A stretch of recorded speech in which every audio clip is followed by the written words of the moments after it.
SouthDakota.com presents Street Talk with Theresa Stehly, number 3. So we started Street Talk, Theresa, a couple of years ago, just to kind of let people get used to what's going on. I'm Bruce Danielson, and I've asked you to come here today to have another Street Talk about one of the new projects that you're working on. Yes, and welcome to Street Talk. This week I became aware of a little bit more in depth of our gardening, the lawn ordinance within the city of Sioux Falls, and I'm grateful that I had a chance to experience this firsthand because it helps me to understand what other people may be experiencing with this.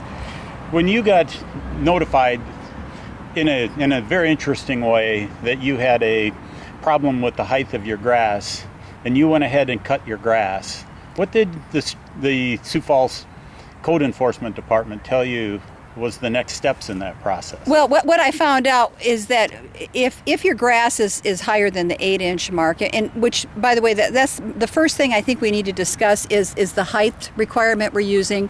I've been doing some investigation across the United States, and towns like Dallas, Texas, Springfield, Illinois, Midwest City, Oklahoma, they all have a 12-foot a 12-inch. 12-inch. Yeah, 12-inch height requirement, which is rather high. Matt Tobias, our code enforcement officer, was recently on KSOO saying that there's a wide spectrum between 10 inches down to 6 inches that is the standard for a community. So we're at 8 inches. So I think we need to maybe take a look at that in the sense of an environmental friendly height requirement. You know, cut it high, let it lie is better for the grass, really. Well, we stopped here today on this beautiful Saturday evening in Sherman Park. Yes. And the lawn here is beautiful. The Sioux Falls Parks Department does a beautiful job for making it a very uniform, very clean-looking, perfect look. And if we look out here in the background, it's absolutely beautiful. Yes, it is. But in this video, we're just going to go around and we're going to look at other properties. Yeah, we're going to be looking at some city properties. But let me just back up a second thing I want to talk about that I discovered is that, and this is what I'm concerned with, is the due process and the notification process when it comes to people who have violations. Right now, if you're 9 inches above, which is an inch over, then you could, if you got turned in by someone, you get a notification, a letter from the city, and you have 7 days to cut your grass. To me, that's fair. However, after that happens, your name goes in the book. And a month from now, 2 months, 3 months, if you would go over that 8-inch mark, 9 inches, 10 inches, whatever, and someone turns you in, they just come out and give you a citation of $100 and cut your lawn for you. And I think our citizens deserve to be notified if there's a problem. Isn't it once you're on that list, they just swing by and keep an eye on your property through the summer? We don't even know. I'm not sure how that goes, but I don't want to put anyone in the crosshairs of a city heavy-handedness, nor do I want them to be in the crosshairs of some vindictive neighborhood as somebody who's had over 300 visits by city officials to his property in the last 24 years, I understand the harassment aspect of all of this, where I don't even know, or no property owner knows anything about what has caused this to start with. And the city fosters this kind of communication. And I don't think we're filled with a city of negligent abusers. I do think sometimes people may not realize that their grass has gotten a little bit longer, and a gentle reminder is certainly in order. But slapping a $100 fine on someone and the cost of mowing their yard, I think, is maybe a little bit going too far. I think we could have a whole Street Talk with Theresa Stehly talking about the Dan Daly case and how that affects all of this. And we can go out to South Dakota and read all about the Dan Daly case and the city of Sioux Falls code enforcement system, and the assessment of fines is actually unconstitutional according to the Supreme Court of South Dakota. Well, and I just want to make sure our citizens are treated fairly. And I think our city needs to lead. So if we have an ordinance that says 8 inches, then we need to make sure our properties are 8 inches within the city. If we change it to 10 inches, that's great. I know they've talked about mosquito breeding, and we're going to be seeing some grasses within city property that could be very conducive to mosquito breeding.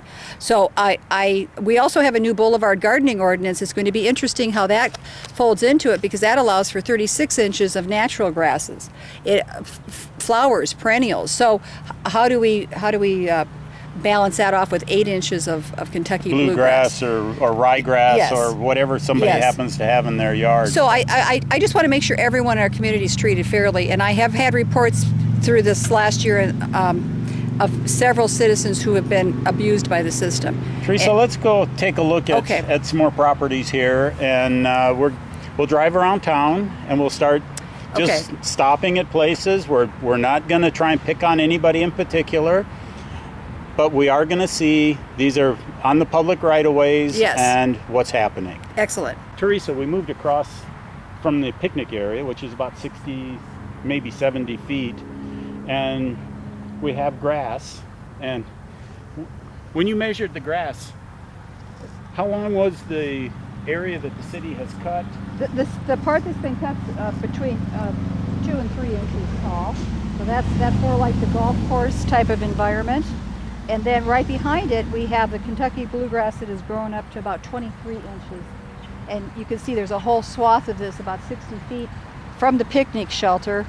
I know our city code enforcement officer, Matt Tobias, told me we needed to be aware of making sure we don't have any breeding of mosquitoes. I think the city needs to get out here and we need to have them cut this down for the sake of our citizens here. We're right now at the site of the new City of Sioux Falls electrical substation that's going to be built in 2018. And tell us why we're here on Madison Street, well, Theresa. Bruce, I've received some concerns from citizens about this property. And as you can see, I've got a Canadian thistle here right in front of me, which is an absolute no-no within our city for noxious weeds. And this thing is measuring up to about 30 inches. The whole field behind me is filled with all sorts of a menagerie of weeds and grasses that are very tall. The reason I'm wanting to point this out is that I think that our city needs to lead for our citizens. We need to have an ordinance in place that's going to be user-friendly and encouraging to our citizens. But the first thing we have to do is make sure our properties owned by the city are kept as pristine as we want the citizens to be.